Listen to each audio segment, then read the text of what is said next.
Olá, queridos irmãos, a paz do Senhor. Que bom que nós estamos aqui para mais uma pré-aula da nossa escola bíblica dominical. Que bom que Cristo, nosso Senhor Jesus, Ele tem nos concedido mais esta oportunidade para estarmos aqui passando para você, querido aluno, professor, superintendente, todos aqueles que amam estudar a palavra de Deus, comentários das nossas escolas bíblicas. Para você que chegou aqui agora, eu sou o obreiro Márcio, membro da Assembleia de Deus do Ministério Missão, aqui no Pará, em Parauapebas. Nós publicamos aqui neste canal uma série de estudos bíblicos da classe de juvenis e também da classe de adultos. Quero convidar a você a assistir nossas outras videoaulas, para que você possa, então, conhecer melhor o nosso trabalho de ensino cristão aqui no YouTube. Portanto, se você gostar desse vídeo, já vai dando um like, compartilhe com seus amigos e façam com que mais e mais pessoas possam aprender mais da palavra de Deus, tá bom? Nesta oportunidade, nós publicaremos aqui a lição número 10 da classe de adultos. Essa lição que tem como tema o sistema de sacrifícios.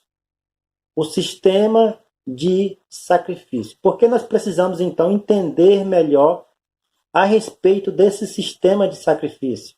Nós vemos aqui a mão do nosso Senhor, possivelmente na cruz.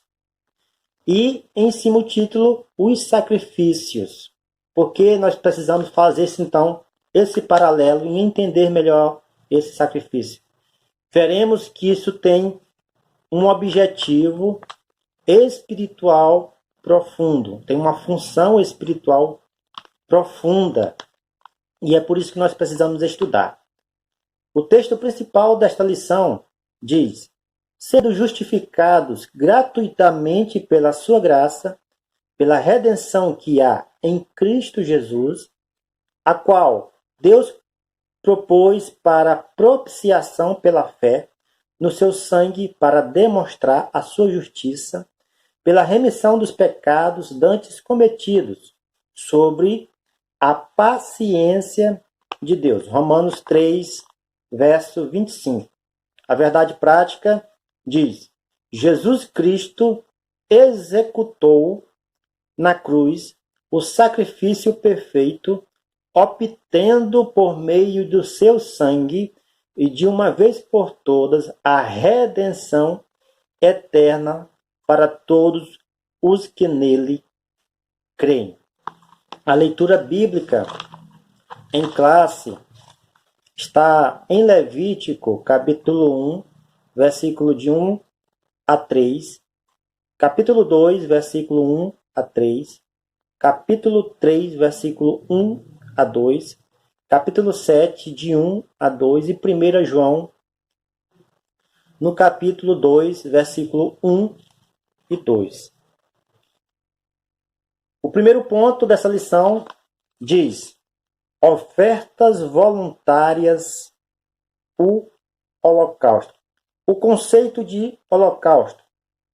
A palavra grega, a palavra para holocausto no hebraico é olá, significa levantar, fazer subir ou acender. Então nós veremos que a palavra holocausto por si só já dá uma ideia de fazer subir algo, de subir algo para Deus, de sacrificar algo para Deus, de fazer alguma coisa para que Deus possa aceitar este sacrifício. No Antigo Testamento era queimado os animais.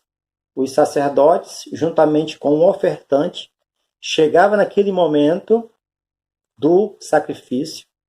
Então, ele colocava as mãos sobre o animal e, através da oração sacerdotal, os pecados daquela pessoa eram transferidos para o animal. Então esse animal ele era degolado, ele era morto, e os sacerdotes pegavam algumas peças especiais, queimavam o animal no altar do holocausto, e algumas peças serviria para a alimentação do povo, como nós veremos aqui nas ofertas, de maneira pacífica.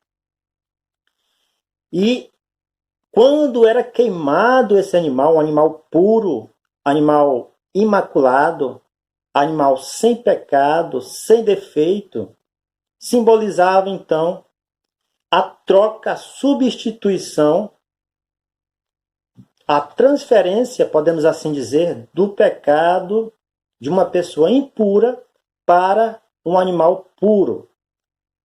E esse animal então era sacrificado, dando a entender que um justo morre para o perdão do injusto. O sangue do animal santo, perfeito, serve como propiciação para aquele que cometeu falhas. Como nós vemos aí na lição anterior sobre a Arca da Aliança, o sumo sacerdote entrava uma vez por ano e aspergia o sangue do animal em cima do propiciatório da arca. Então Deus aplacava a sua ira por meio daquele sacrifício. Deus sentia o cheiro suave do holocausto, do sacrifício de um animal perfeito. E ele aplacava então a sua ira e não derramava a sua ira em favor do povo. Então, a oferta tinha que ser voluntária do ofertante, e o holocausto ele tem este sentido. O segundo tópico, subtópico, diz o que era a oferta de holocausto. Basicamente, a oferta apresentada no altar do holocausto podia ser de animais, como boi, ovelha, cabra, pombinhos ou rolinhas.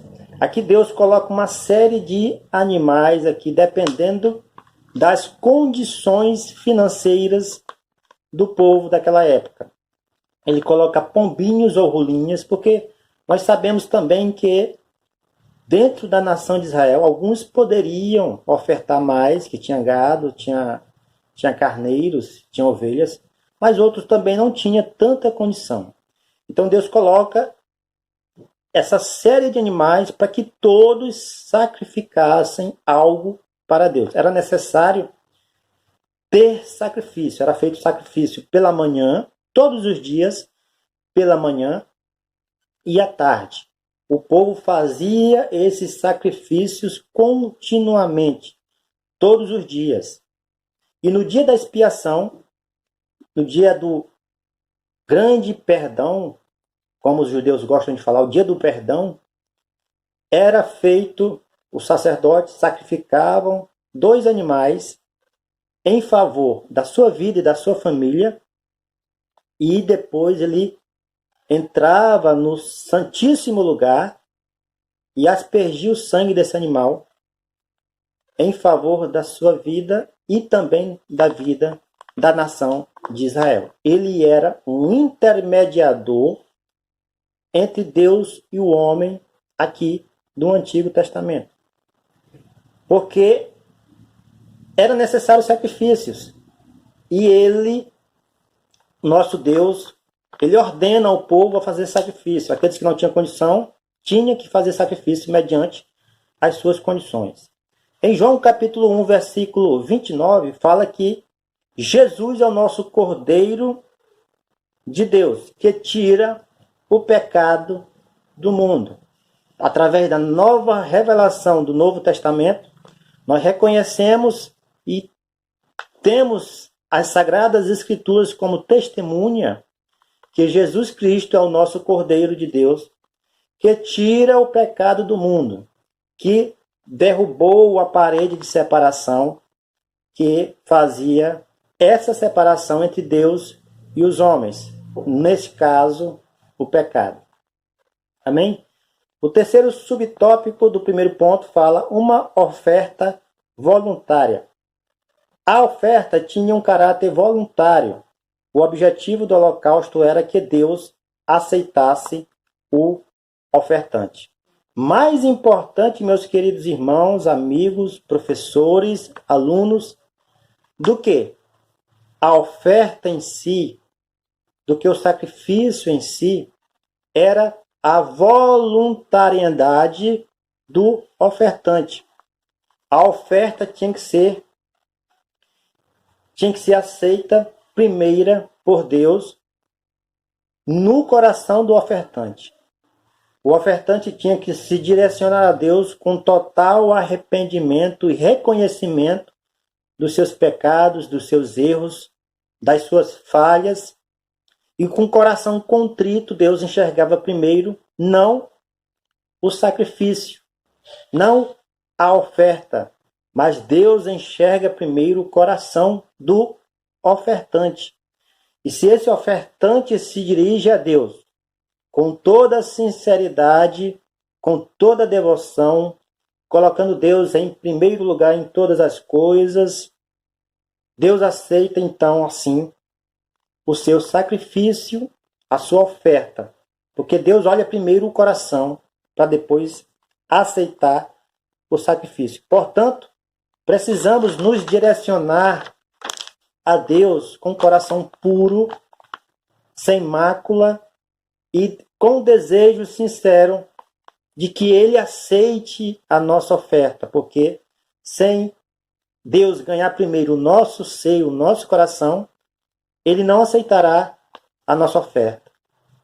Amém? O quarto subtópico do primeiro ponto diz: o sacrifício de Cristo foi um holocausto agradável ao Pai. 2 textos bíblicos expressam essa verdade, que é Efésios 5:2 diz: Cristo vos amou e se entregou a si mesmo por nós, em oferta e sacrifício a Deus e cheiro suave. O próprio Deus, Jesus Cristo, desce, se humilha, desce em forma humana, vem, deixa a sua glória nos céus. Em João capítulo 1, versículo 1 diz que ele estava com Deus no momento de toda a criação e ele deixa a sua glória, não se coloca como Deus aqui na terra, ele se humilha, veste carne humana e através da sua humanidade aqui na terra, ele se entrega em favor da humanidade. Ele entrega o seu próprio corpo. Ele veio sem pecado, sem mácula, e entregou-se como um cordeiro mudo, como um cordeiro que vai ao matadouro, como uma ovelha que vai ao matadouro. Ele entregou-se de todo o coração por minha causa, meu querido aluno, professor, e por sua causa. Se não fosse por ele, pelo seu sacrifício na cruz do Calvário, nós não estaríamos aqui hoje falando do seu grande amor. O segundo ponto dessa lição fala a oferta de manjares. O subtópico diz o significado da oferta. Essa oferta representava a gratidão do hebreu pela fecundidade da terra.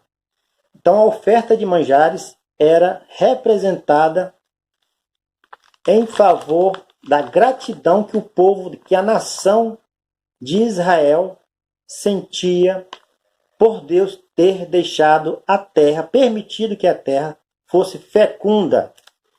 No período da colheita, eles separavam os melhores frutos. Eles separavam a farinha. Eles separavam o azeite. Tudo que a terra dava ao seu favor, dava para eles, os hebreus, eles ofertavam a Deus com alimentos. Manjares quer dizer alimento. Deus recebia também essas ofertas com alimento, em sinal de gratidão, em sinal de receber a oferta do povo por gratidão a Deus. Amém? O segundo subtópico diz, como era a oferta de manjares. Essa oferta também era chamada de festa das primícias. Ela compunha-se de grãos novos e macios colhidos na primeira colheita. Essa oferta também era feita de farinha fina misturada com azeite. Sabemos, queridos irmãos alunos, que na Bíblia o azeite lhe é representado pelo Espírito Santo de Deus. Então, a oferta que era dada por meio da farinha, de alimentos que era farinha, também ela ia com o azeite, que simboliza o Espírito Santo, conforme Zacarias capítulo 4, versículo 2 a 6. Essa oferta também fazia lembrar que nós somos totalmente, faz-nos lembrar que nós somos totalmente do Espírito Santo de Deus. Meus queridos alunos, professores, sem a presença do Espírito Santo em nossa vida, nós não somos capazes de vencer as tentações, as tribulações, as perseguições. Nós não somos capazes de, pelos nossos próprios esforços, ser aceito por Deus se não tiver o Espírito Santo da promessa, que é o nosso agente que convence o homem da justiça, do pecado e do juízo. Nós nos arrependemos por também obra do nosso querido amigo Espírito Santo. Sem o Espírito Santo, nós não reconhecemos nossas falhas. E é Ele quem nos conduz, e é Ele que é o nosso consolador. E Ele só veio porque Cristo subiu aos céus, e Ele desceu para habitar dentro do nosso ser. E através dele é que nós conseguimos nos aproximar do Senhor, nos aproximar de Deus. Como assim, irmão Márcio? Através da nossa entrega, através da nossa devoção, através da nossa gratidão, através da nossas orações. A palavra diz que o Espírito Santo, mesmo nós não sabendo orar, chega ao trono do Pai com gemidos inexprimíveis ao nosso favor. Então nós precisamos entender este ponto. Oferta e o Espírito Santo dentro do nosso ser precisa ser também os dois completos para nós sermos aceitos hoje por Deus. O terceiro subtópico fala: a oferta aponta para o alimento espiritual.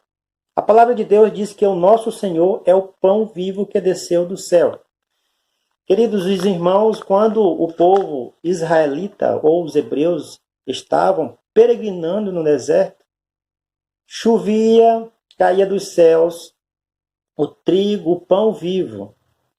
Caía dos céus o pão que fazia com que eles se alimentassem todos os dias.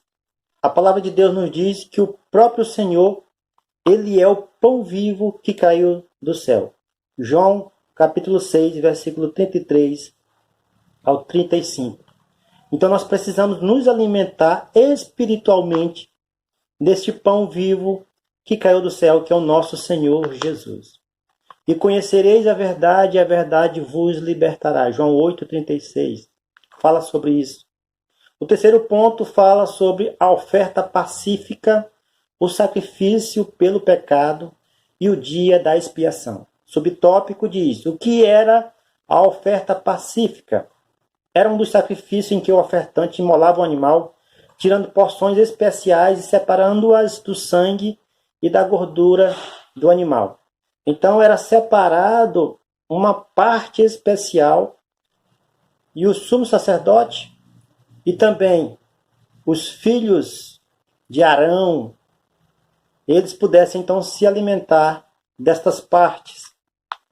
Era preciso fazer esta cerimônia. O segundo tópico fala o símbolo da oferta pacífica. A oferta pacífica aponta para a nossa reconciliação com o Pai. A palavra de Deus mostra que o nosso Senhor proveu a paz entre o homem e o Criador. A simbologia é para que nós reconhecemos que Cristo é a nossa paz. Sem a presença de Cristo para nos reconciliar com o Criador, nós não conseguiríamos uma reconciliação, uma amizade novamente com Deus. Jesus, ele é a fonte de toda a nossa comunhão com o Senhor. Ele é quem rompeu o véu. Ele é quem quebrou a parede de separação. Sem o sangue de Cristo na nossa vida, sem o sacrifício de Cristo na nossa vida, seríamos impossíveis a ser aceitos por Deus. Porque Romanos 3,23 diz que todos pecaram e destituídos estão da glória de Deus. A nossa natureza, ela é tendenciosa e inclinada a fazer o mal. Mas o Espírito Santo, ele nos vivifica e nos direciona a fazer a vontade de Deus. O quarto subtópico diz o grande dia da expiação. Levítico 16 narra a mais importante dia para o povo judeu, o dia da expiação. O dia em que todo judeu devia observar em jejum e não fazer qualquer trabalho. Este dia não poderia ser feito nenhum trabalho, eles estavam em jejum. Era o dia em que o sumo sacerdote entrava uma vez por ano no lugar santíssimo, conhecido como Dia do Perdão, ou Yom Kippur. Este dia era o dia mais especial da nação judaica, em que Deus aceitaria o perdão de toda a nação através do sumo sacerdote. Queridos, na próxima lição nós estudaremos sobre o sacerdote de Cristo e o Levítico. Nós entenderemos melhor sobre essa questão. Cristo é o nosso sumo sacerdote e hoje ele está intercedendo por nós diante do Pai. Eu espero que você esteja pegado e aprendido algo desta aula, desses comentários. Quero dizer para você que não é inscrito, se inscreva, compartilhe, publique, curta, faça com que estas mensagens possam impactar vidas e serem espalhadas cada vez mais nesses meios de comunicação, na internet, no Face, em qualquer lugar, porque eu tenho certeza que esse ensino está transformando vidas, tá bom? Fiquem todos na paz e até a próxima aula, se Cristo, o nosso Senhor Jesus, nos permitir.